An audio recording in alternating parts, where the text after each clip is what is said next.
Doctor 50 years ago, 20th Century Fox released the iconic cult classic film Rocky Horror Picture Show. And at first, it got pretty mixed reviews. But after being launched on the midnight film circuit, it developed a fan following like no other. This is Where We Live from Connecticut Public Radio. I'm Catherine Shen. Today, we're celebrating 50 years of Rocky Horror with a pretty special guest. Hey, Janet. Yes, Brad? I've got something to say. Uh-huh. I really love the skillful way you beat the other girls to the bride's bouquet.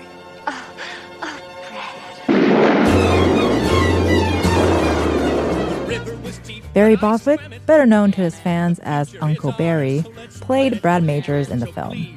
He'll be at the Warner Theater in Torrington on October 30th with the Rocky Horror Picture Show 50th Anniversary Spectacular Tour. Today, he joins us to share his memories of creating Rocky Horror, reuniting with the cast, and meeting fans and shadowcasts across the world. We taped our conversation earlier this month and began by asking Barry to take us back to the very beginning. So Barry, I'm actually curious to hear, when did you first hear about Rocky Horror, and what were some of your first impressions of the film when you auditioned and read the script? Well, I read the script. They just offered me the part, thank God. I didn't have to audition or anything. Right. But I wasn't sure I wanted to do it until I saw Tim do it on stage at the Roxy in LA, the Roxy Theater. He came out and did it with many of a few of the London cast, and then they recast Americans in the other parts. And Meatloaf was in that one at the Roxy, and I went and saw it one night, and I was blown away by Tim Curry's performance on stage. He was it's not just spectacular. It was, I'd never seen anything like it. I had never seen a performance as full, as rich, as diverse, good guy, bad guy, over the top, but still grounded in some kind of reality.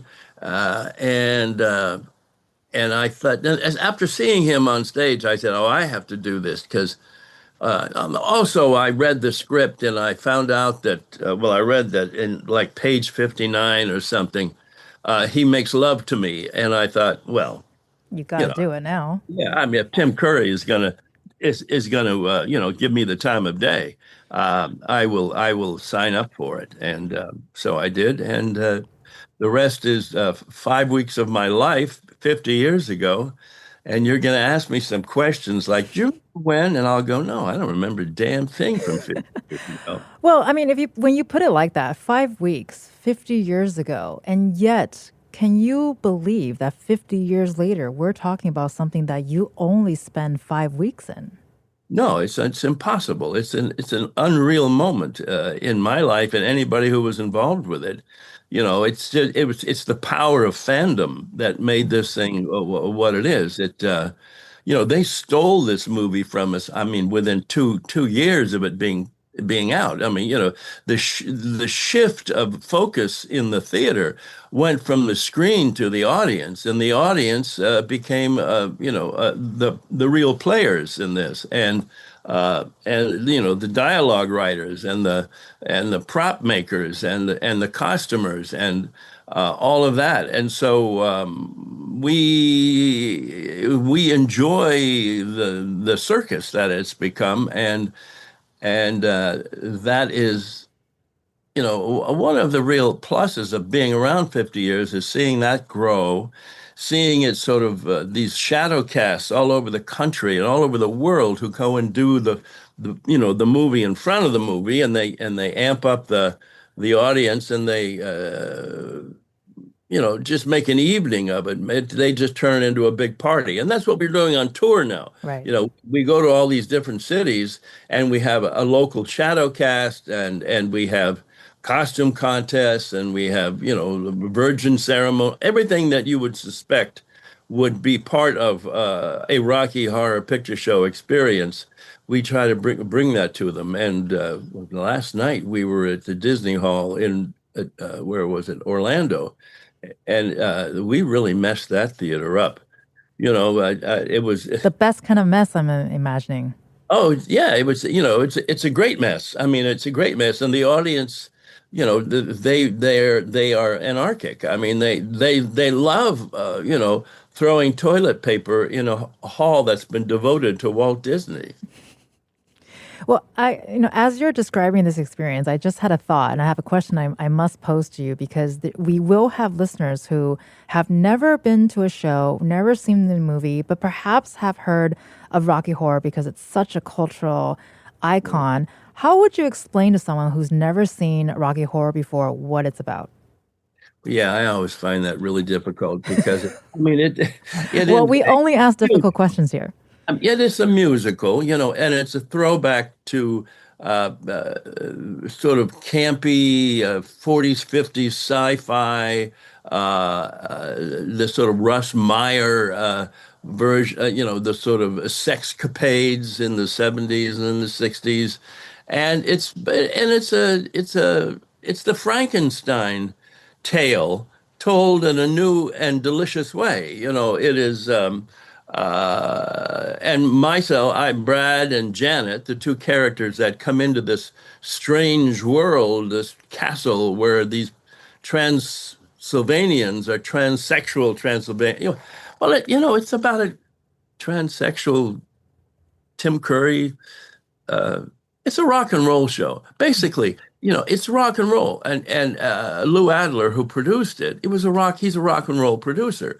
So that's why he was attracted to this. And he always says that the movie is basically a rock and roll concert with, some kind of a script and characters, but it just sails from wonderful rock and roll, very simple rock and roll that the audience can identify with. It's a Mhm. sort of 50s throwback rock and roll, but performed immaculately by the cast. Many of the cast were in the original show on stage in London, and then they brought in Meatloaf and Susan Sarandon and myself to play the Americans. Well, and as you say, it feels like such a simple story, but because the way it's presented, it's so big, it's so loud, and as you say, it's very rock and roll. Did you expect Rocky Horror to sort of blow up like that, especially after seeing initial reactions? It didn't really do that well, and reviews were really mixed. So, how Yeah. did things start to change? As someone who has witnessed it from the beginning, was it a surprise to you at the time how it took off, or maybe looking back, realizing how revolutionary it really was? Well, it's when they finally decided that it wasn't going to play well in the main theaters, big theaters, they came up with the idea to put it in the midnight circuit and in a few midnight markets, which was just sort of starting to become a thing in New York and Austin and some of the other sort of college towns. And they were fascinated by the fact that people who came to it came back again and again and again in these early markets, Mm. and so they knew they were onto something. Sal Piro, who was a guy, in New York City at the theater there where it was playing, he was the first one to stand up and sort of organize the chaos, Mhm. which was what was going on in the theater. People dressing up, people yelling rude and crude things and sometimes witty things at the screen, and uh, and he eventually sort of coalesced all of this fantastic goings on into a fan club, and then uh, he wrote books about it, and then he retired about 10 years ago and handed it to Larry Weisel, who's out on tour with me and us.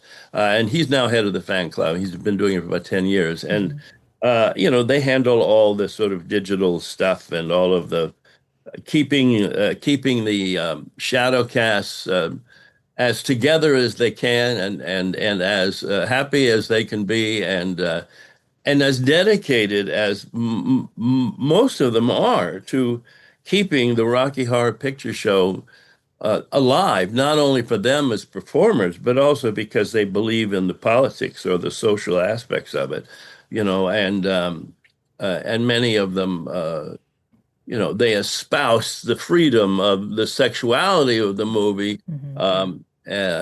but they also uh, are just there for the fun of it, And well, also there is a new community. I mean, it's a community of shadowcasters all over the world, and I've become their Uncle Barry for all these shadowcasts, and because I've been involved with it for all these years, and I encourage them, and whenever we're with them, we spend a significant time with them and honoring them because they originally honored us. And so this tour that we're doing, it really is as much an honoring the Shadowcast as it is to bring in the virgins who haven't seen the movie, or we call them virgins because they haven't seen the movie with the Shadowcast. I mean, they Sure. might have seen it at home in the basement, but that's not the experience, unless they're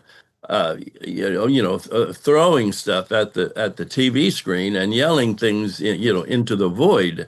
You have to be part of, the 2000 or 1000. Well, we had 2000 last night at Disney. Of people celebrating their uniqueness, their otherness, their rudeness, and they're allowed to be rude for a few hours, and we encourage it. Well, I love this because it's one of those things where when you go to a theater, you are not expected to talk during a movie, right? And but this is such a it's such a juxtaposition because this is a movie, this is an event where you actually build on the social experience. And just to bring it back to what you were talking about earlier in terms of people who can engage in it, a big part of the Rocky Horror fan culture that emerged in the 70s are what we're talking about today. They were called callbacks, which are the ad lib dialogue where the audience pokes fun at the movie by literally talking back at the screen. And audience props are also common. So, for example, like the scene when the thunderstorm leads Brad and Janet into the castle, people have newspapers or flashlights or water guns to simulate what's happening. So, for those who are not familiar with the experience, this kind of gives you an idea what you can expect when you go to one of these events. And so, Barry, I want to ask. I think I know the answer to this, but do you think this level of fan participation help make this film so endearing? Because I don't know if I can think of anything else that is similar. Because there are like sing along movies, but that does not measure up to an event like going to Rocky Horror. Right. No, it's never been recreated. People have tried to make a cult movie, and get the audience to buy into their whatever they're trying to sell. And it won't happen. It can't happen. I think it was of its time in the 70s, where people were hungry for something different, and there was there was a revolution of entertainment going on, and um, they were all they owned this. There was a sense of ownership that Mm. they created this, they own it, and nobody's ever been able to reproduce that. No matter how much money you throw at a PR campaign or whatever, you're not going to get this audience as riled up or as involved. The movie is special in that the LGBTQ, plus uh, audiences and people, they were the sort of the ones that started this, and it was the time in which it's still a little dangerous to Hmm. be out, in the open with Right. all of that. So this gave them a space, a safe space to go act up, act out, or whatever, and maybe explore their authentic selves in some way because they're witnessing something on the film Hmm. that if you're, in Wichita, that you probably haven't seen, or aren't aware of. And yeah, so I think it's again, it's an event, Hmm. and every night it goes on. Every night it's playing somewhere with a shadow cast.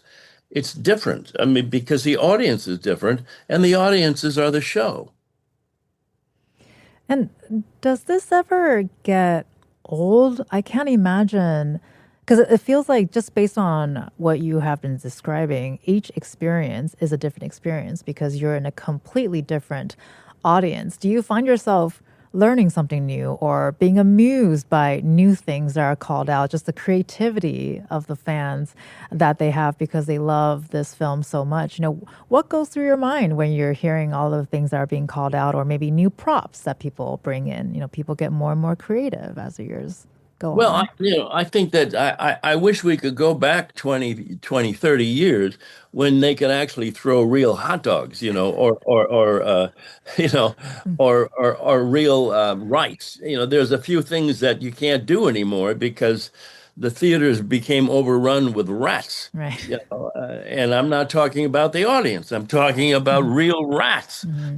And sort of it.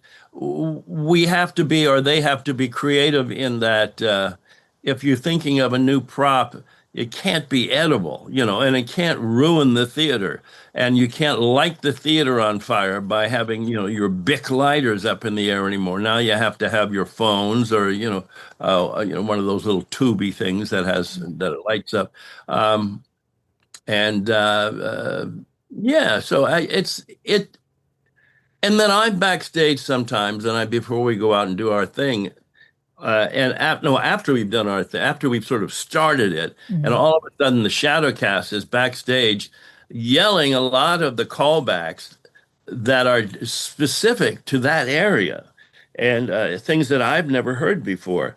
I mean, I've heard the normal ones, where they call me names and Hmm. things. And they call other people names. I get the worst of it, I think, for some reason. But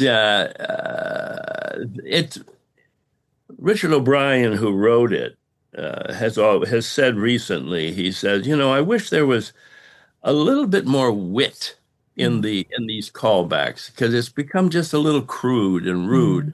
I mean, rude, yeah, but crude and just like using four-letter words as opposed to something smart that's maybe applicable to current events or Right. something. But So maybe that's advice for listeners who are listening today to perhaps keep it witty. So start thinking keep it about that. witty. Yeah, start But start if thinking you about can't a new vocabulary list. Yeah, but if you can't be witty, well, just join in and don't be too offended, Mm. by what's going on. I mean, I've had friends of friends or friends of who've come and gone. They've left halfway through it. They go, "No, I don't get Mm. it. I just don't get it." Well, but that's the thing. You either get it or you Right. don't get it. Right. And apparently, there's a lot of people out there after 50 years who get it, appreciate it, are amused by it, and like to bring their like-minded friends to this. I sort of think it's like a happening. I mean, I was in New York during the 60s and the 70s where there said things called happenings, back down in the village or something, and you'd go to a loft and things would just organically happen, in this entertainment field thing. And that's sort of like what Rocky Horror's became. It was always been like this happening every night. It's a little different, Right. but now they sell these prop bags, so that's a little regimented, so people aren't encouraged to bring in things that will either hurt other people or hurt the theater, but there's Right. still a lot of toilet paper being thrown around, I gotta say. With us today is actor Barry Bostwick. He played Brad Majors in the cult classic film Rocky Horror Picture Show. We'll be right back. This is Where We Live. Stay with us.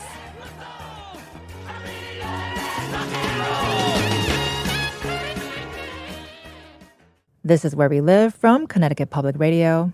I'm Catherine Shen. Today, we're talking to actor Barry Bostwick. He played Brad Majors in the iconic cult classic film Rocky Horror Picture Show.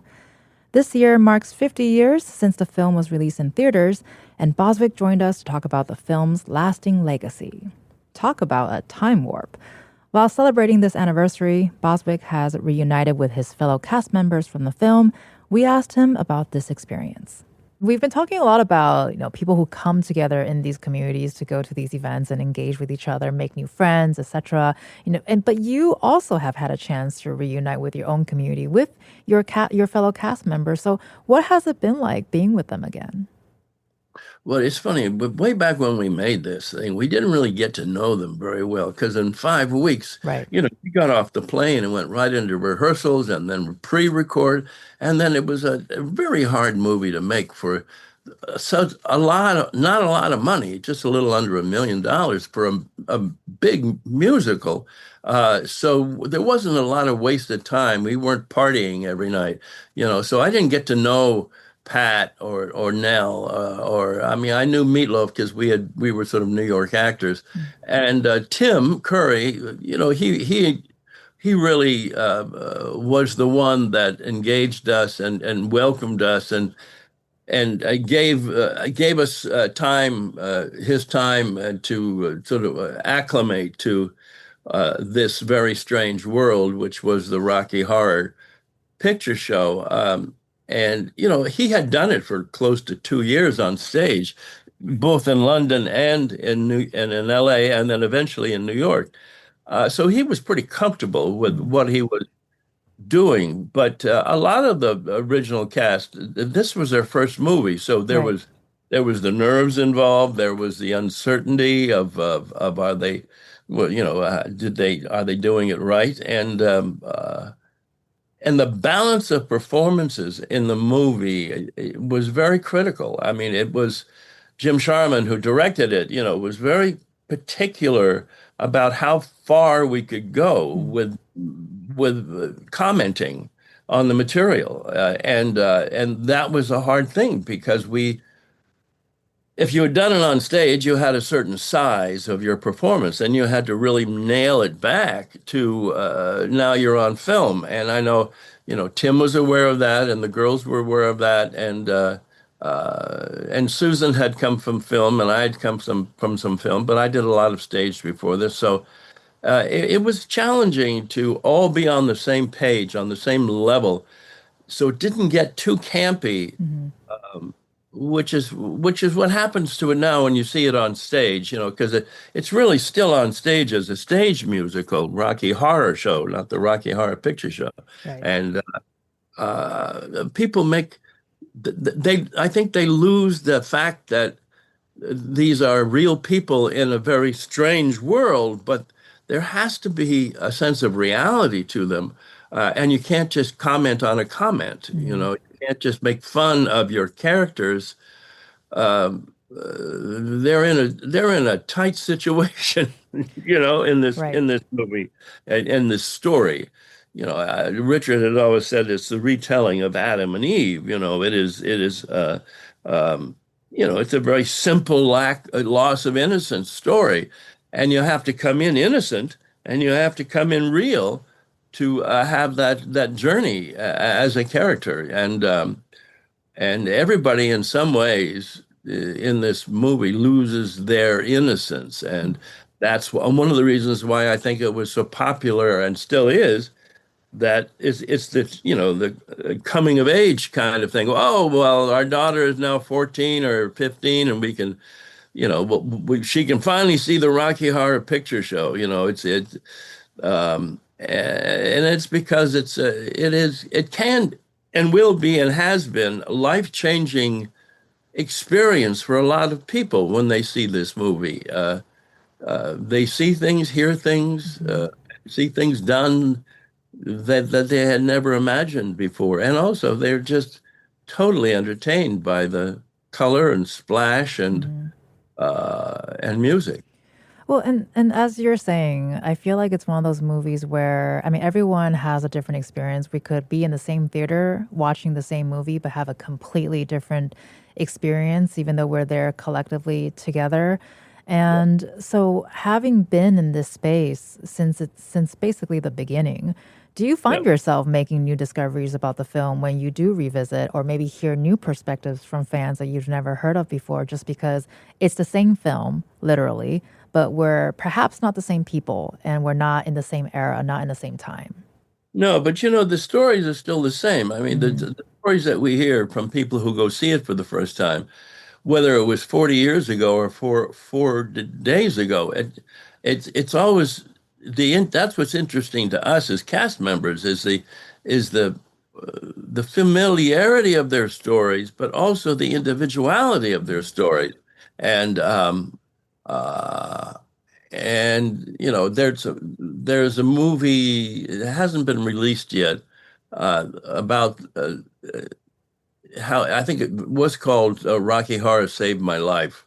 mm, It's not that anymore, but it's interviewing people all over the world who were involved in the community of Rocky Horror, and how it did either change their life, mm, or at the time that they saw it, they were so confused in a mm, way, and then they found their people. They found those people that they saw every Friday or Saturday night, and um, I mean, there've been more marriages and children born from the mhm, Rocky Horror Picture Show experience. And marriages that take place on stage. I've never officiated at anyone, but I've witnessed a couple of mm. them.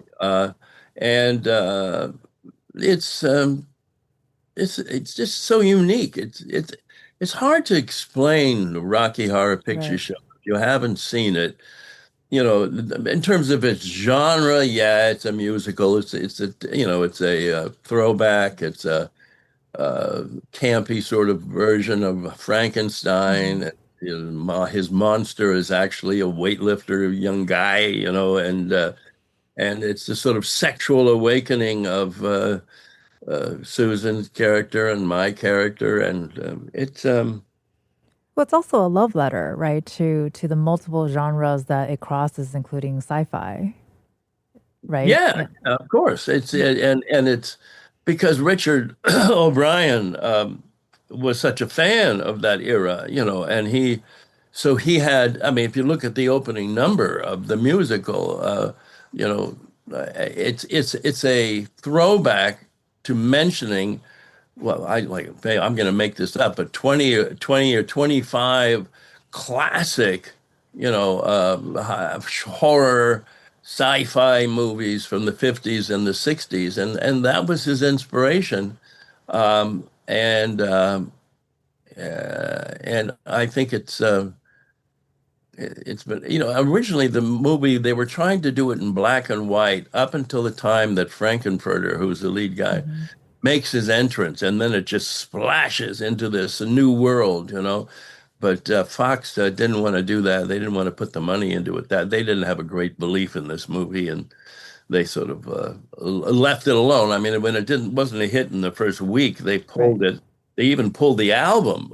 They weren't marketing the album or anything to do with this. And then Tim Deegan, who was over at Fox, a young guy, PR department, came up with this brilliant idea to send it out to some of these smaller Hmm. midnight theaters. And Tim Deegan actually has a book that just came out 2 weeks ago about the experience. Um, Tim Curry has a book coming out Hmm. in a couple of weeks called Vagabond. And Richard O'Brien's son has a documentary coming out. It's out now, just came out. Um, there's so much activity around it right now, and I'm hoping that next year people just don't forget it, because it is an unforgettable experience. But it's 50 years is, I mean, this is Jaws 50 years. This Right. is Born to Run. This is for some reason this 50 years has had an awful lot of activity behind it. Well, And and as you say, 50 years, that is a major milestone for many things, I think. And the fact that we're sitting here today having this conversation, I'm actually quite shocked to hear that you haven't officiated a Rocky Horror wedding yet, perhaps. But what does it mean to you today that you've been a part of such an iconic and culturally defining piece of art? Well, it's an honor. I mean, I think I'm so proud of the fact that I was involved and I continue to be involved. And because it was such a one-off in terms of its style and everything, the I can't say that it got me any other employment other than a huge fan base. What was a few years after I did this, I played George Washington in a big miniseries on television, and Mhm. I thought to myself, well, if the people, at General Motors or whoever was the big sponsor Mhm. of that knew that a few years earlier I was running around in fishnets, in a bustier, and I wouldn't have been your first president, I don't think. Well, listen, not everyone can rock such in heels, is what I'm saying, actually. Well, and then because we're having such a good time, of course, we have to end this conversation here. But I would still love to ask, there's a lot of people who need that sense of comfort and community from Rocky Horror, and I think I have the answer here myself because we're having this conversation today. But do you see a real need for Rocky Horror at this moment? Um, yeah, I think so. I don't know. I don't know the answer to that. I mean, Mhm. probably because when you just think of people coming together in real time, in real life, touching each other, talking to each other, experiencing this gestalt of being in one space. We're also disconnected with our computers and our phones and this and that. I think this is necessary in a way to bring us back to some kind of humanity, and whether whether you're entertained by what it is and what it's trying to say, but at least we're all coming together in a big space and going, hi Bob, hi Bill, hi, and all, getting drunk together. Well, thanks for keeping us connected. You've been listening to Barry Bostwick. He played Brad Majors in the Rocky Horror Picture Show 50 years ago and is still going strong. Thank you so much, Barry, for taking the time to celebrate with us today. Well, thank you. As they always say, don't dream it, be it. That's what our thing is. That's our gospel. Don't dream it, be it. Don't Whatever dream. it is. Absolutely. And that is the moral of the story today. Don't just dream it, be it. This is Where We Live. I'm Catherine Shen. Stay with us.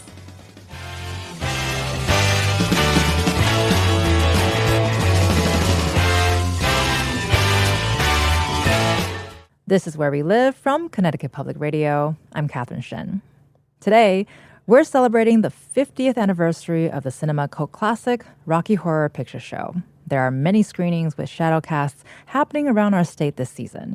And one of our reporters here at Connecticut Public was able to get the scoop on what it's like performing as these iconic characters.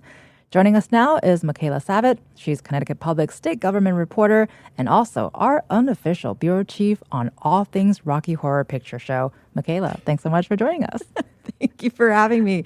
What a dual title. I know we are all multi-talented here in the building. Multifaceted. Exactly. Yes. So before we get into the actual interview, tell us about your love for Rocky Horror. It is a deep love. We love a deep love. I think I should just explain how I came to know Rocky Horror. A dozen years ago, before I was brought into the world of college radio at Ithaca College, I was in productions of Rocky Horror Picture Show for several years. It was kind of like my way of like making friends in college when I first got there. As a freshman and sophomore. And I don't even think I had seen the movie when I auditioned for the production. I just knew that I wanted to continue doing theater in some way, being a choir and theater kid lifelong. And I auditioned for it and watched the movie once, I think, and joined the production.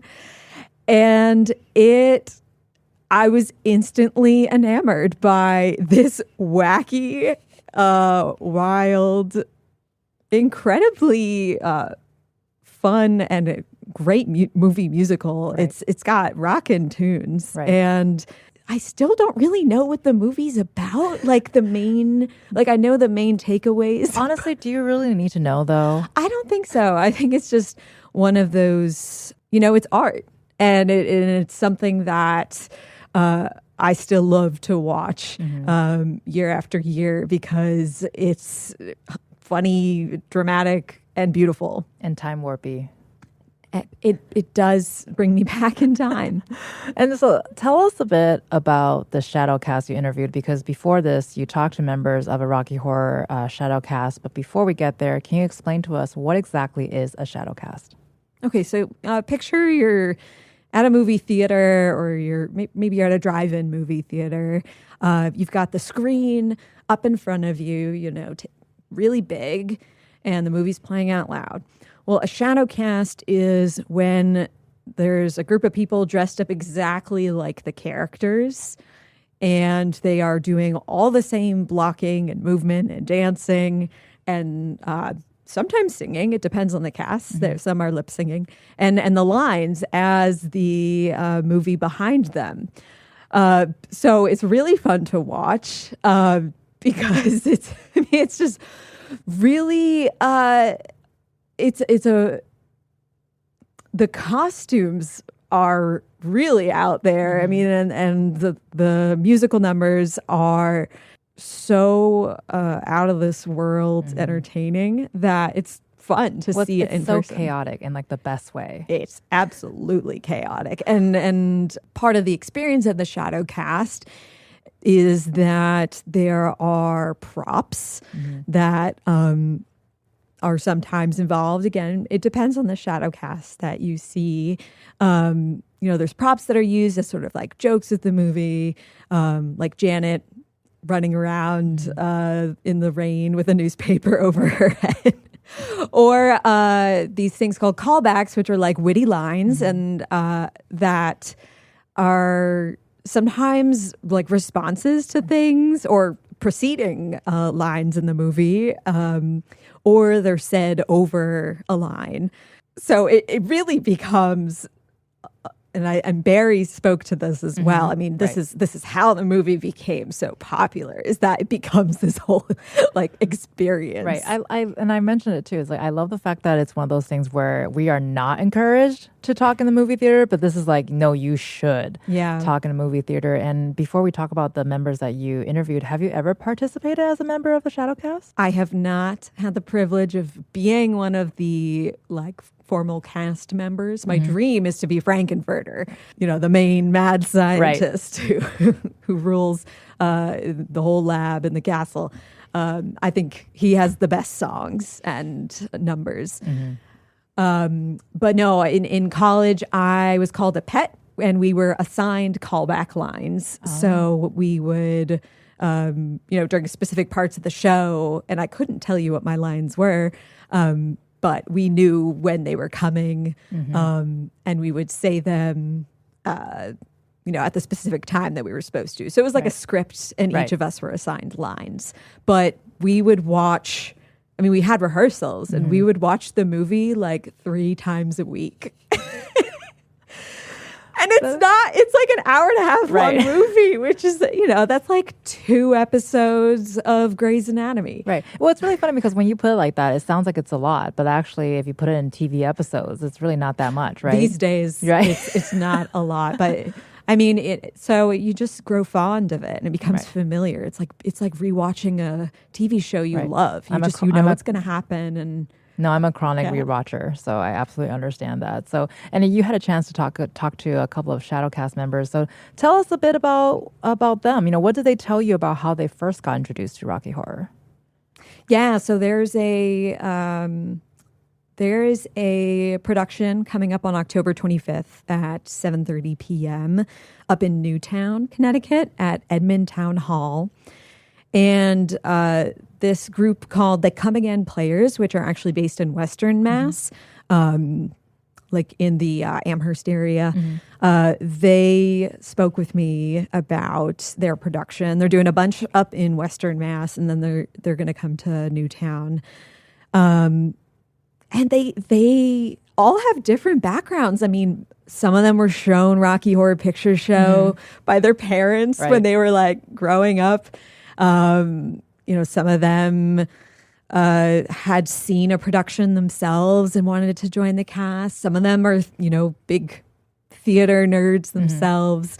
And that's the beauty of Rocky, is that you don't have to have like top-notch, Broadway talent to join one of these shadow casts. I guess it depends, but anybody can be a part of it. And so, I spoke to a number of the cast members recently. One of them, Jordana Starr, who plays Columbia, she talked about how the audience is such a big part of the show, and talked about how like the props are really such a fun part of it, because that's another way people interact with the show.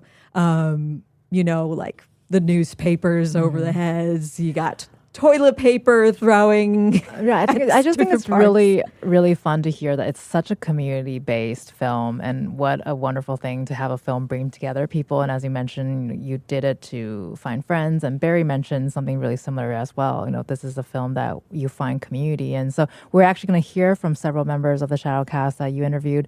I think the first one up here is Kit Lindgren, who played Magenta. So I got dragged without knowing anything about Rocky. I had never seen the movie. I really had no idea what I was getting into. And one Halloween show was all it took. I don't know what magic is in the air, particularly in Halloween season, but I was just absolutely hooked. Everything about it. And I didn't even know what actually happened during the movie the first time I saw it, because with a live shadowcast, there's so much going on around you, which is part of that magic experience. I still kind of joke, I've watched this movie so many times and I'm still figuring out plot points.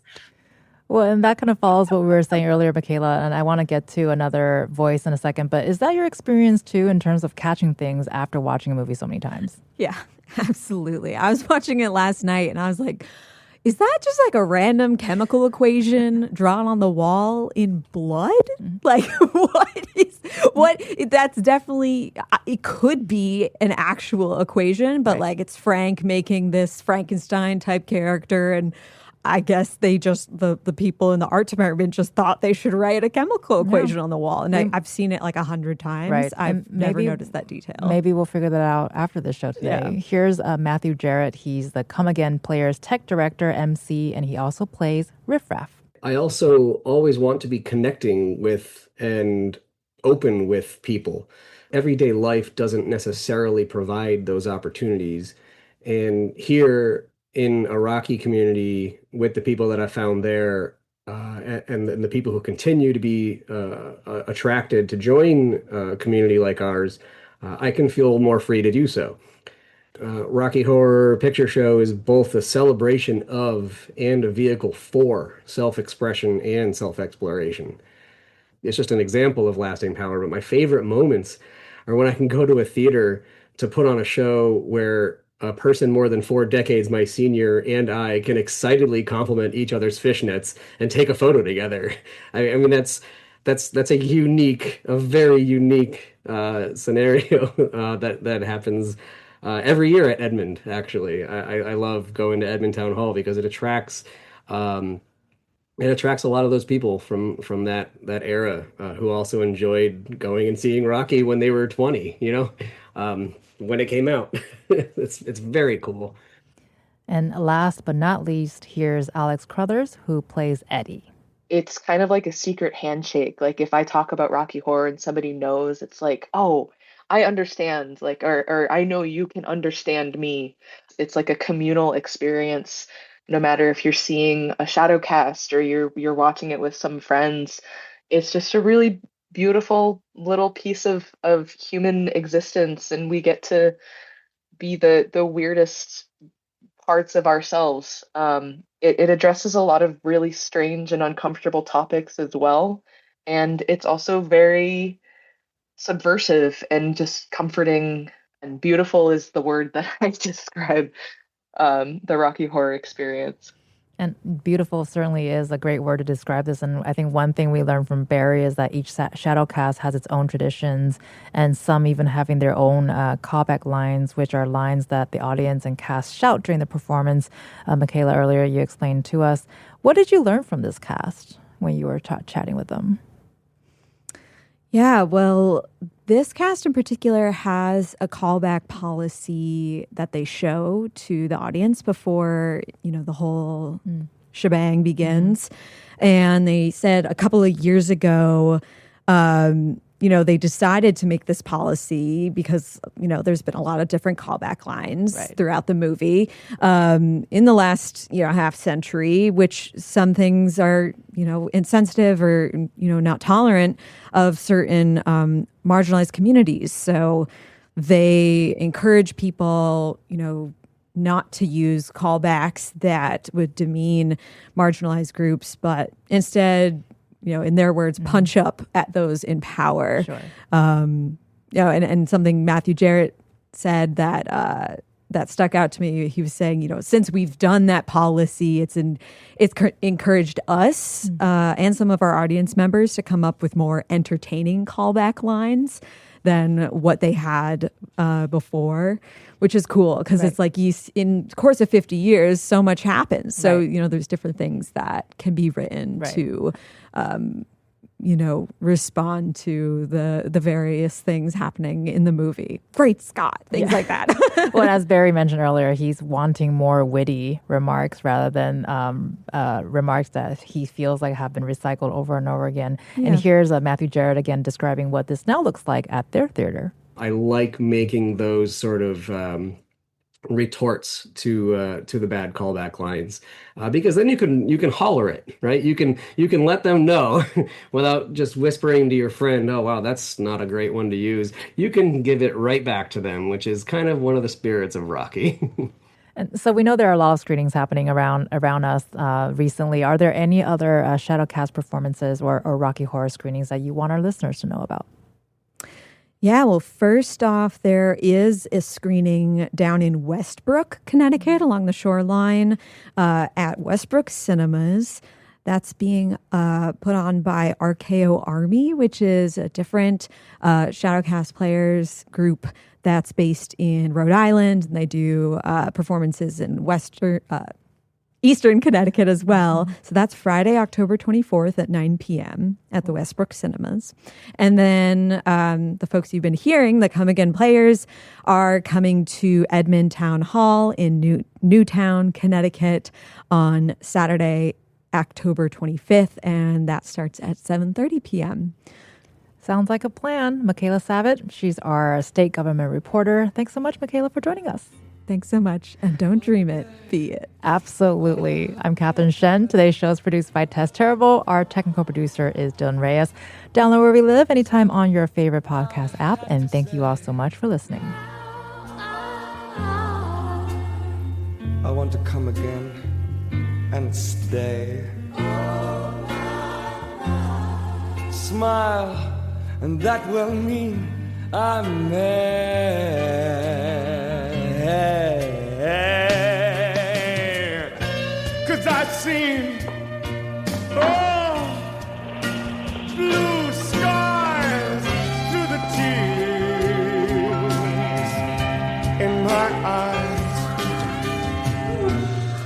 and I realize I'm going home.